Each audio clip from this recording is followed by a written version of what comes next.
Hey, this is Royce Hall, your host of the Wealth Science Podcast. I'm joined this morning with Nathan Cedor with First American Payment Systems. Good to have you this morning. Thank you. Good morning, Royce. Good morning. So you are the Strategic Partnerships Manager at First American Payments, and I've got a lot of questions for you. You've got really interesting history, which one of those points is you were kind of around at the beginning of TSYS, which everybody in the payment systems, payment world knows who TSYS is. So I'm sure you've got a lot of interesting stories to tell there. But before we jump into that, I like to kind of get to know you a little bit. And one of the things that came up when we were talking about doing this podcast is you're like an ultra marathoner, which that kind of blows my mind. I'm kind of like a video games and like indoor type of guy. So like the idea of running for hours and dozens of miles on end is like, why would anybody ever do that? So tell me, like, what's driving that? What do you get out of that? Yeah, in terms of what's driving it, I mean, I was a runner in my childhood. I was fast back in high school. Took too much time off of running. Started running again, and I'm not fast anymore. So I can't go very fast. So I try to go as far as I can. For me, I find peace and quiet on the trails. I find solutions to my problems when I'm quiet for a long time and out there huffing and puffing.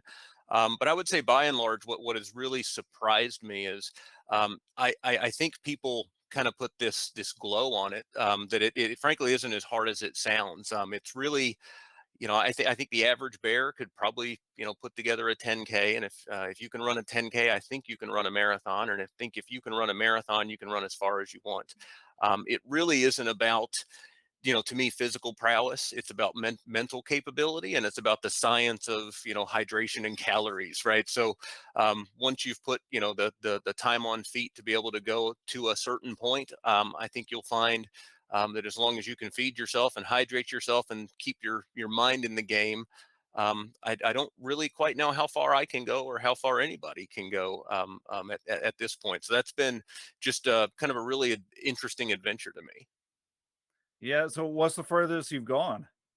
I did my first 50 miler in April, and that at the it's funny, I went across the finish line, and I'm not fast. I'm not a podium guy. I came in minutes under the cutoff. It was the hardest thing I've ever.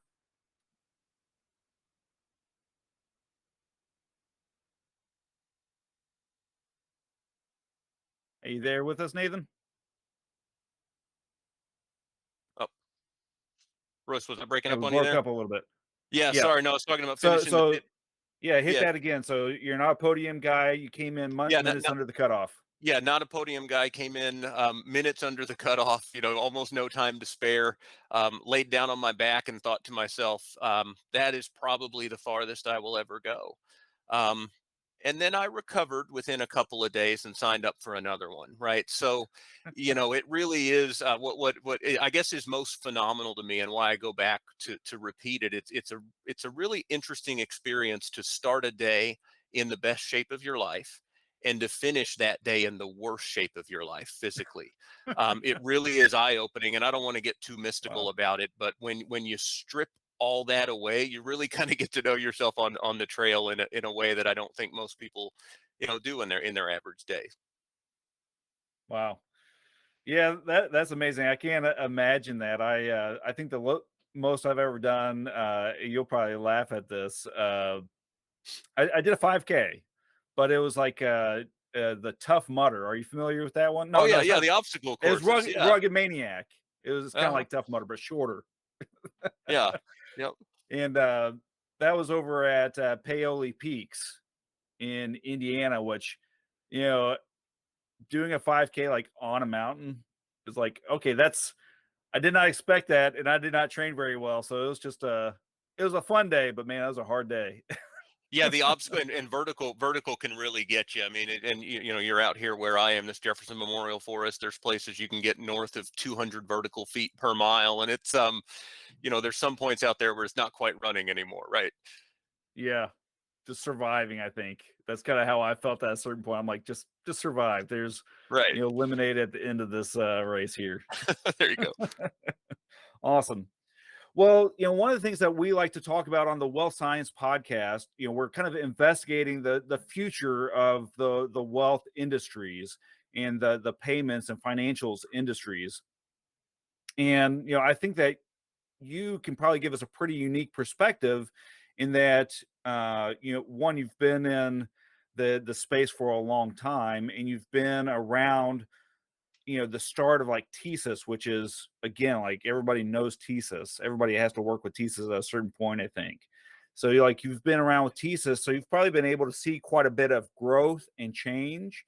So can you tell me maybe a little bit about your time early on in the kind of your early career in the industry, as well as where you've seen advancements?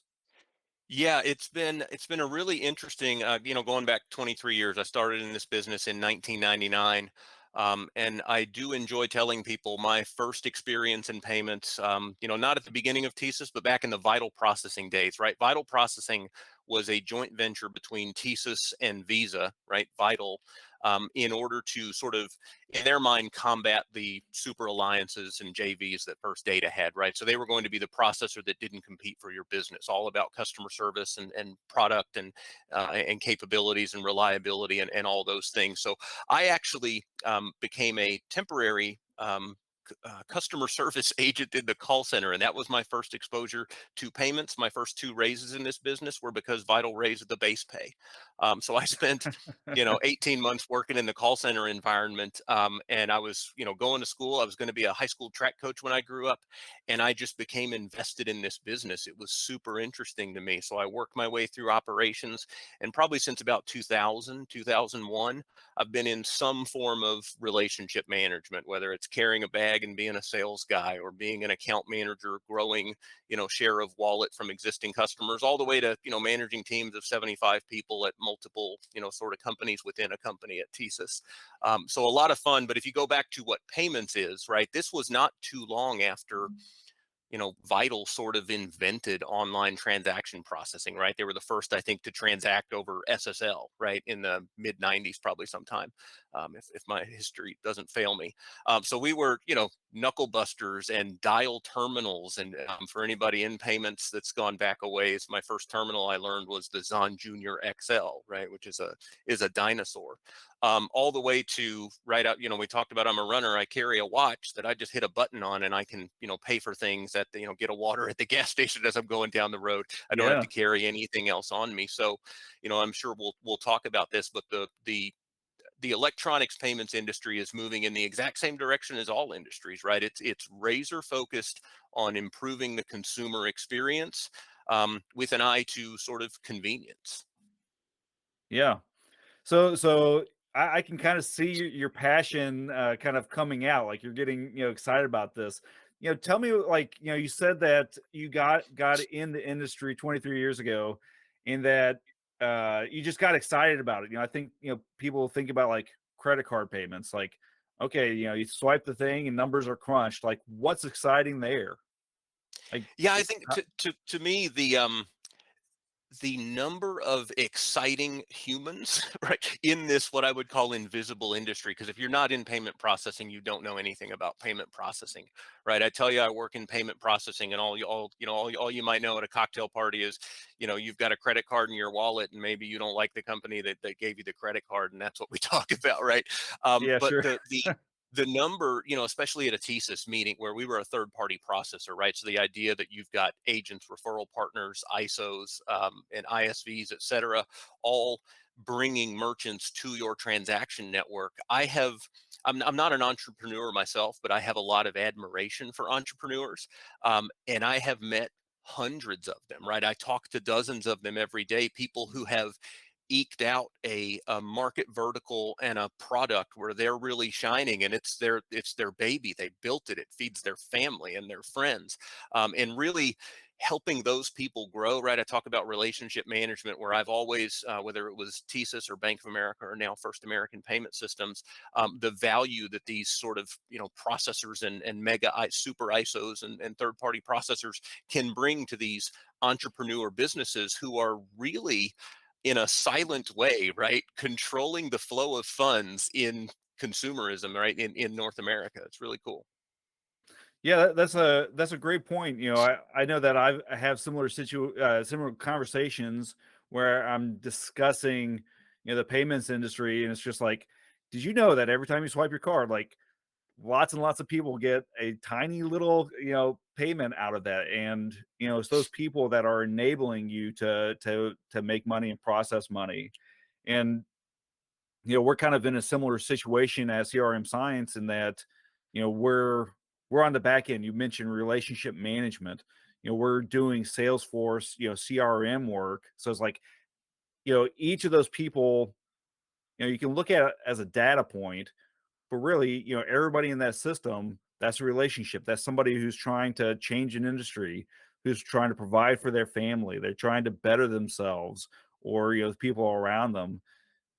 And when you kind of look at it in that direction, it's like, okay, there's a lot more flavor. There's a lot more, interest. Like what you're doing on a day-to-day basis makes a big difference. Yeah, absolutely. And again, just you think about the amount of times that you pay for something in your life, and what to us as consumers is at this point nearly instant, right? Transaction, maybe a couple of seconds, probably less, right? Almost hard to Hmm. measure sort of response times for approval.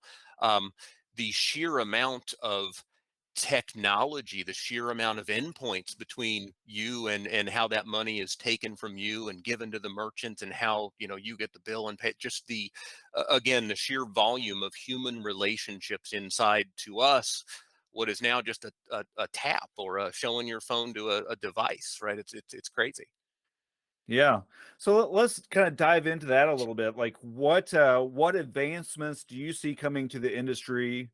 Like kind of what's the future? And again, we kind of look at it from a tech perspective, but what, inside or outside of tech, what is kind of driving the industry?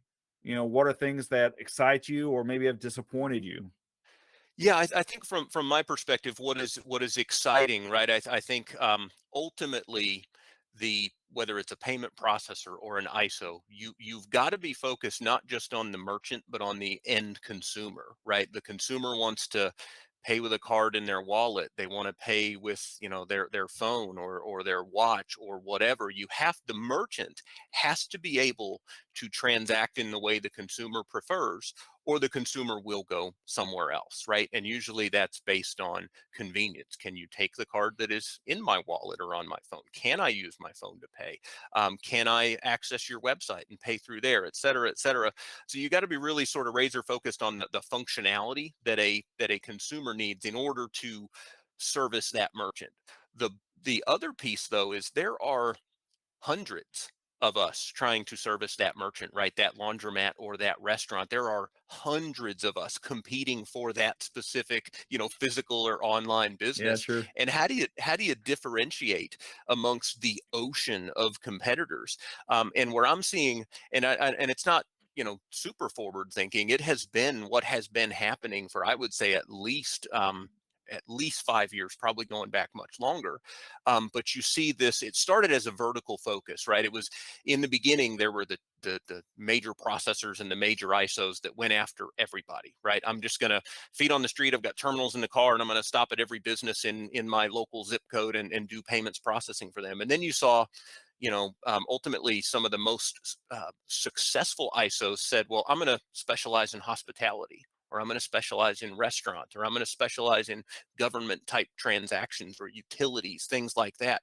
And what they had to do, they had to become more than just an ISO or an agent. You're not just a sales guy anymore, right? You are a full solution provider. And so going back to that value to the merchant, if I'm out, selling a point of sale device to a retail establishment, that's one thing. But if I'm going into an automotive dealer and I can process not just their payments, but I can manage their scheduling software, I can manage their appointment setting, I can manage the system that reminds people when it's time to get an oil change, when I'm Hmm. fully invested in the system. So for First American, for example, one of the big ways we're delivering value and is not just being a payment processor, is our parent company Deluxe is a small business provider, right? So we have HR and payroll solutions. So ultimately, bringing that focus not just onto payments. You have to do payments. You have to execute it, I would say, not just well, but perfectly, right? The functionality has to be there. The service has to be there. The reliability has to be there. Um, but a lot of people can do that really well. So what else are you bringing to the party, whether it's HR, payroll, whether it's some timekeeping solution for a restaurant? What are the things, um, I think ISOs nowadays are really starting to realize that being a sales organization is not enough, right? You've got to be a technology provider or partner with people who can bring that to the table. Yeah, that's really interesting. Like you see that in many industries where when they reach maturity, when the industry reaches maturity, it becomes like, okay, what else can you tack onto your service so that you kind of become a one-stop shop for the business, and your business is more than just payments at that point. It's truly like business enablement. Business enablement. Yep. Right. So, your HR and timekeeping and scheduling, kind of tying all those things together. That's really Well, incredible. yeah, and it's really it's been a necessary answer to what has ultimately, right? If you talk about just the transaction processing, it's really easy to sort of lose the value there through commoditizing that transaction, right? I can do your Right. transaction for 25 cents. Well, somebody else is going to come in tomorrow and do it for 24, 20, 19, down to what? Zero, near zero. And really you've got to be, again, providing something that is either a higher value commodity or not a commodity at all, in order to augment and retain that payment processing that is the ultimately the engine for your business. Yeah. So one of the things that came up in a podcast that I did a little while ago was kind of the advances versus the hype. There's a lot of things that are just like everybody's all frothy about whatever, and then it's just like, okay, we get down the road and okay, it didn't pan out. We Yeah. spent a lot of time and fervor, but it's whatever. Is there anything that kind of sticks out in your mind that maybe in the past, like you were like, okay, that was all hype, or even currently, like, okay, I think that this is just overhyped and not going to pan out the way everybody thinks it is. Yeah, and I will say I'm definitely in the minority here, and if it shakes out that I'm wrong, bring me back, and I'll eat crow, whatever I need to do. Yeah, right. Um, the current sort of, I would call it, the craze around cash discount. To me, I don't know that I'd say it's bad or even that it's overhyped, but um, I think it's oversimplified. I don't think merchants are being told what they need to be told about it, right? So the general idea here is, instead of the really tough sale, right? And I'm oversimplifying, and I don't want to make anybody mad at me, but instead of what I would say the really tough sale Hey, of going take a in, position and go with it. yeah, so I've got to come in and demonstrate value to your laundromat in a way that nobody else is, so I can get the business. The I would argue maybe even a shortcut sale is, hey, how much are they charging you? You're paying $200 a month in credit card. Well, how about this? All you can eat, all the payment processing for 25 bucks a month, 50 bucks a month. There's a lot of really good people, really successful companies out doing this. Um, I don't I don't think the full evidence is in, number one, on consumer behavior around that, right? There have been recent studies that show that the typical consumer, and I know this is a use case of one here, but if I go somewhere and I'm going to pay more for using the electronic payments, I think I have $9 in my wallet right now, and I'm not sure how it got there, right? But if I'm going to be sort of penalized by the merchant for using the most convenient form of payment, right, which is tap my watch, and now I've got to get out and count cash and carry around change, I'm going to go to the one next door that doesn't do that to me as the consumer. And so I worry a little bit, or I wonder about if there's going to be backlash on that's number one. The other aspect of that is, and I think some people are doing a good honest job here, are you explaining what you're selling in a well-rounded manner so the merchant understands this? And the best example in a cash discount is all of that sort of fees that the merchant is receiving now that you're sharing in. Do they understand that that's now income, is going to be on their W-2, 1099, whatever their tax return, right? And are they fully sort of calculating what you are demonstrating as the benefit? Are they understanding, even if it's, de minimis, what that cost is in there? Are you fully sort of explaining the solution? Are you also fully understanding, and this is a huge topic, I think it's the number one topic in payments right now around cash discount and surcharging. Are you really compliant? And we could spend another, couple hours on that topic, but it's a deep one. And I do think there are merchants at risk right now, because they haven't been treated honestly. Yeah, and that compliance, that's a obviously that's a huge thing because the merchant gets they get dinged at the end of the day if they're not compliant. And what I've seen over the past few years, there's a number of people trying to, from a tech perspective, build tools that can kind of speed up and guarantee the compliance aspects. I think that's a very interesting movement in the industry is, okay, how do we make it easier? If you think about the barriers to entry with a merchant, gosh, there's just, there's a stack of paperwork, right? And like, how do you make sure that, all of your I's are dotted and all of your T's are crossed simply? Yeah, and I think really, to me, that the number one and two way that I see the really, I'll say, the really successful entrepreneurs growing in this space is they have a really excellent, cash discount program that's really simple to deploy, really, I would say, easy to sell, right? Because the value is easily demonstrable on paper with numbers. And then you've got the ISOs and agents and ISVs that are turning themselves into a technology company of which payments is a component. And to me, those are the ones you see in M&A activity. Those are the ones you see with just record explosive growth, where the merchant, and I don't think I exaggerate here. The merchant can't leave them, right? You can't rip out this entire sort of ecosystem, just because you're another agent shop with a cool terminal that wants to come in and talk to me, right? It's Yeah. around more than just payments. You have to support my entire business. Yeah, and from a business model perspective, like that just makes you super sticky, right? Like, are you Exactly. going to rip everything out and redo it? And if you plug in a different solution, is it 90% the same? Is it 80% the same? What gets left off? Yep. So tell me a little bit. We've kind of talked broadly about, okay, the industry and things that are going on there. Like, what are kind of advances that you're pushing and your company is kind of going after? Like, what's the cool kind of down low on that?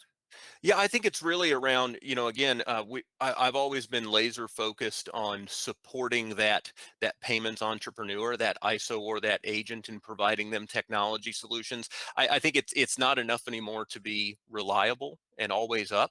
Everybody is, right? Not knock wood. We rarely at this point hear about significant widespread systems outages. I think they're largely a thing of the past. So that's not a differentiator. Being financially stable is no longer a differentiator. Lots of us are, right? So you can't sort of brag about how cool your company is anymore and have that be the sales feature. It's really around, what technology solutions do you provide? So what we try to focus on, again, industry specific solutions. So if you want to work in the restaurant space, if you want to go after restaurant, having a specific technology that agent can walk into a restaurant with and know that it's going to work, and that it's going to work for more than just payments. And again, going back to, small business solutions by Deluxe, that really, I think, is where we are. We're not alone in the market. There's a couple others that are doing it pretty well, but I think that's a pretty nice secret sauce to have here, to be able to support the entire business, whether it's, website creation, HR, payroll, et cetera. And again, now payments is an arm, or a module of a small business solution. That's been really cool to see. Yeah, that's really cool that you say that as well. Like, I think maybe the lay population just thinks, a payment is a payment, but the way that people interact with payments differ from industry and different from kind of business models. So being able to tailor solutions for each of those people, and as you said, kind of the broader ecosystem, like how you manage a small business is different than a medium or a huge business. So having solutions, like a suite of solutions tailored for each of those, has got to be a huge differentiator for you all. Yeah, absolutely. I mean, and you go back to anybody that's ever worked in a restaurant, there's some specific things, right? Not just tip. There's tabs, right? There's timekeeping. There's which servers versus a retail environment where we don't care who was at the counter and swipe the transaction. Those types of things. And again, all the way getting down to if you are, whether it's a restaurant, a retail establishment, a boutique, whatever you are, if you have one employee, you now need a payroll solution, right? Yeah. You've got to pay this person, and it's a complexity for any small business. Yeah, I know that when I go to the restaurant, like my main thing is like when my kid hits the screen, don't let them buy anything. Like, they got Yeah, like Angry Birds and whatnot, and my kids are like, "Oh, can we play this?" I'm like, "Man, that's great marketing, but please tell me that when they hit that button, nothing happens." yeah, scary stuff. It is interesting though. I think I still wonder, when we talk about the future, I still wonder about the day when we will no longer hand our credit card over to a server and watch them disappear, and then come back sometime later with what is really a pretty powerful financial instrument that we just handed to a stranger, right? It's odd to me that Yeah, we still do that, and we could joke about whether it's the Americans being resistant to sort of some of that technology versus other European countries, but there are certainly, we have seen a slowness in, I would say, sort of the convenience factor. But I think it's going to happen. I mean, I've got a 20-year-old daughter. I don't know that she's ever looked at cash, right? And I say that a little bit in jest, but not really. She does not carry cash, right? If she's got a couple of gift cards and a debit card, and her phone, yeah. can pay for things. I think I try to not carry cash as much as I can. Like I just put it all in the bank and let the bank and the credit cards handle all of that. But the interesting recent change is pennies. Like pennies are just going away. Yep. Which is Or kind of we, mind blowing. I paid. I don't do it often because, like I said, I don't try to carry cash, but I paid in cash, and the company that I was paying rounded down to the nearest 5 cent interval. I'm like, this is new. Like, you're yep. just not giving me all my money anymore. Like, it's a few cents, so it's not a big deal, but it's just like shocking. Of like, oh wow, like we're just not even doing intervals of one anymore. Yeah. Well, and I don't know if we're still pandemic or post-pandemic or what the ruling is today, right, on COVID, but a lot of small businesses went cashless, right, and that was Yeah, just clearly out of a concern for personal safety for both people involved in the transaction. Why would we touch things together, right? And I think we're seeing, at least where I live, I'm still seeing certain small businesses continue on that, where they might take cash if they have to, but they have signs that they'd prefer not to. yeah. Uh, what effect does that have on the business? Because I just think like, okay, every time you swipe a card, a certain percentage of that comes away from the business that's doing the transaction, right? And I remember earlier in the year, like PayPal raised their rates, for transaction fees. So, you know, how are people affected by going completely cashless? Yeah, I think ultimately, and again, we talked about, I call it the ocean of sort of providers, right? If you're a small business, you in the US, I would say you probably sometimes feel almost assaulted by all the people coming to you and trying to bring you value, right? To your business and reduce expenses. So I would just say, if you don't like the rate you have, you probably don't even have to call around at this point. Somebody's going to get a hold of you and find a way to demonstrate value. I still think a big risk to the business is sort of our race to the bottom on fees instead of Yeah, demonstrating value. There's plenty of folks out there who will happily just take a penny or a couple of basis points off of your processing rates. I think by and large, I think the small businesses now, they didn't, when I started, they didn't. Um, I I think back when I started, it wasn't, it was pretty rare even maybe to pay for fast food with your credit card, right? The idea, like, why would I put a $5 burger on a debt card, right? It was sort of the consumer view. But now you can, pay with your phone going through, you name the drive-through. So I think there's been a consumer drive to technology, and I think small businesses have understood. Number one, Just frankly, I think they have to. And number two, um, cash, you don't know where it goes, right? Somebody's still got to walk down the street to the bank or get in a car and go to the bank, and it disappears along the way for a variety of reasons. It's not as trackable, and where you may have expenses associated with electronic payments acceptance. At least you know what they are, and you know where they go. Yeah, that that's interesting. That reminds me of a job that I had back in college. And there's this guy that I used to work with, and he was really smart. Like he wasn't highly educated, but he was really smart, you know. And he was really good at math. I remember that. Uh, I remember my boss having a problem with him that he knew we worked at like a fast food type place. He knew all of the addition for all of the combinations that people would order, so he could give them the right charge, like that's 6:30. But then he would ring it up for like 5:30, and then hey, there's an extra dollar at the end of the day in the drawer. Yep. So to your point, like that cash managed to go away, and he managed to cover his trails until somebody actually watched him, like, wait a minute, you said it was this and you rang up that, like, well, hold on. But to your point, like, there's a lot of ways for your business to lose money in that sort of situation. Yeah, I mean, a credit card machine, right? A point of sale software is never out of balance, right? I mean, I remember being a kid and Yeah. working at the local grocery store, being a cashier, and one night, there was a miscount on my register of the cash, and they paid me an extra 3 hours to stay until they figured it out, right? I had done nothing wrong. They found what had happened, and I walked away with, what was probably another, $15 at that point. But it cost them $15 to balance the register. It's ridiculous. Whereas the credit card sales for that day, nothing wrong there. Yeah, always right. That's one of the things that I think about you mentioned. I think you mentioned kind of wireless transactions. I think of like here in Louisville, kind of where we are, you can go over the bridge and you have like the little transponder, and you just have it set up on, some sort of credit system, and it just automatically deducts from your bank, or your, the cash pile that you've given them to hold on to.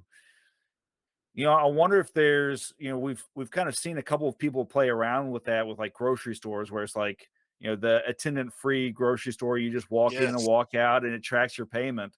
You know, do you see that like becoming a bigger thing in the future, or is I that do, kind and of a flash in the pan sort of thing? no, I think we have to, and I'm putting on my crystal ball hat a little bit, and I don't think it's so it's not the Jetsons out there, right? It really, I mean, it was in the early 2000s. I think the Piggly Wiggly, right? Of all things, there's a grocery store called the Piggly Wiggly. Their Hey, logo is I grew literally a up in pig. Piggly Wiggly. Yeah, so their Yeah, logo is literally a pig, and they were the first, I think, biometric sort of grocery store or biometric, really. merchant in the United States. Fact check me on that, but I'm pretty sure that that's the case. And we have I to look think, that up. when I was thinking about advancements, RFID right over the freeway is probably the greatest example. I really think there's going to come a day when we, the consumers, are going to walk into a store and we're going to start thinking to ourselves, I eat at this restaurant all the time. I buy my clothes here all the time. You know me. Why do I need to pull out my card, open my phone, show you my watch, give you some, why do I need to be authenticated anymore? I really think is sort of, at least in the consumer experience, I think that's where we're headed generally, in payments. Yeah. Well, that's a fascinating, like, breaking it down to the authentication layer. Like, what is that credit card really about? It's about, authenticating who you are so that we can get to your funds. I hadn't quite thought of it like that. That's, kind of an interesting concept of breaking the credit down to payment and authentication, kind of stripping that back. Yeah, it'll Yeah, be but interesting making if we it ever get to a really, day. it's, yeah. Well, you think about the value. So if two stores next to each other, they have the same polo shirt that I like to wear, and they're the exact same price, I'm going where it's easier to buy. Period. Oh yeah, we're just ordering it online. Yeah. Awesome. Well, one thing that I always like to ask people who come on the show is, what is your superpower? And that's not necessarily like, you obviously have a superpower of like, you're able to run 50 miles at a time, like without dying. That's pretty amazing. But what's your superpower? Yeah, I think mine, and it's not glamorous, but I think back to my experiences with my leaders and kind of what I've been told about myself and why I've been put in the positions I've been put in with partners, et cetera, is really, I would call it an ability to stay calm, an ability to stay level-headed. I don't get excited. Why I would say, if you want to say superpower, I'd say that's super important in this space. We all come to work every day. We've got to plan what we're going to do, right? Monday through Friday. Here's what I need to accomplish this week, this month, this quarter, this year, next year. I know where I'm headed. I've got that North Star. And then a bomb goes off on your desk, right? The world is falling apart because, something bad happened. Um, and you can waste a lot of energy not solving the problem. You can waste a lot of energy Mm, not inspiring yourself, not inspiring the people around you, not inspiring the customer who is relying on you to come through for them. And I've really found that people behave how they're treated, right? And whether it's an irate customer on the phone or a team that's in crisis because something difficult has come up that they've got to deal with, I've just found being able to take a breath, being able to be a calming presence, um, not only sort of affects the mood of everyone, but it really affects the ability to get things done. People do not think clearly when they're in a fog or when their emotions are high. So I really think, where I think back to my best sort of leadership experiences and customer crisis experiences, I've always just realized that ultimately all will be well. yeah.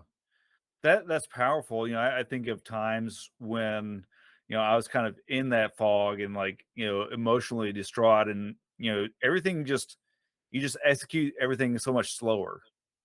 Not Yes. because not because your talent level went down or anything like that. It's just we spend a lot of time worrying, and you Or the just waste opposite time of just that, right? Yeah, the opposite of that, you hurry, and because you don't have time to make a decision, or you choose that you don't have time to make a decision, you make a bad decision ultimately when you really could have made a good one. yeah. Well, Nathan, thanks for joining me today. I appreciate it. Awesome. Yeah, this has been a lot of fun. I appreciate it. All right. Well, you take care, man. All right, take care. Thank you, Royce.